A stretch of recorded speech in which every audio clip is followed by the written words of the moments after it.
I mean, you can break Indian cinema down very academically, really.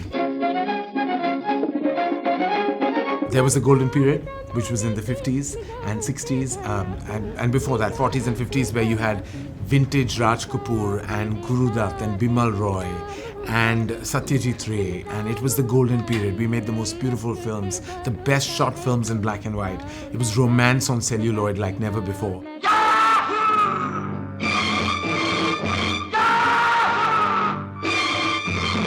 Post-independence, we celebrated, just our independence by what I call basically the Yahoo phase, the Shami Kapoor phase, where we all went to hill stations, sang and danced, and there weren't much conflict. Post the emergency in the 70s and the angst the country had, emergency led us to an anti-establishment hero created by Salim Javed, that was Mr. Amitabh Bachchan.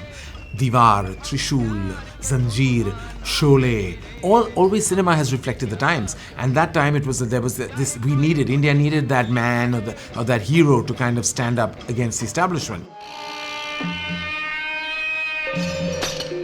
इसे अपनी जेब में रख ले Peter.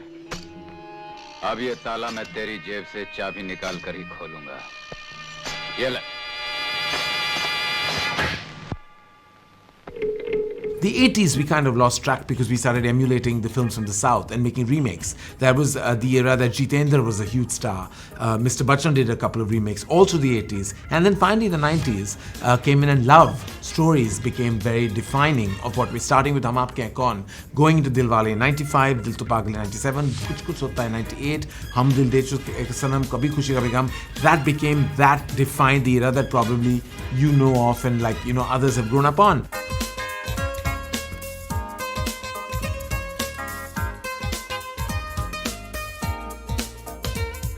It was only the year 2001, I feel, that was the most defining year of Hindi cinema because that year gave us Lagan, Gaddar, which was a massive commercial blockbuster, Dil Chahta Hai, which changed the syntax of cinema, Chandni Ba, which also said that a slightly alternate film can find a wide audience, and it ended with Kabhi Khushi Kabhi Gham, which was back to family and roots. That particular year defines the kind of cinema that we aspire to get to. And I have to say that post that, we went through a cinema that was actually cerebral. There was Tare Zameen Par, Chak De, Rang De Basanti, My Name Is Khan. 2010 happened. 2010 to 20, we started discovering the wideness of action again, which we had let go of in the 70s and 80s. Action made a massive comeback. We had COVID for 3 years, and now with this year, we're back to that magical year of 2001, I think. Because this is the year that you have a Jawan breaking all records, Pathan, the acceptance of a Rocky Rani worldwide, Ki Prem Kahani. You also have a Dream Girl working. You also have Satya Prem Ki Katha working. You literally have like Gaddar creating absolute mad, monstrous success. And we still have 3-4 months of the year left. We still have Tiger coming, you have a Rajkumar Irani. So to answer your question, where are we in Indian cinema? We are again reclaiming perhaps some lost glory and now entering what I call potentially the return of the golden period of Indian cinema. उस मोड़ पे वो मुटियार मिली, हो उस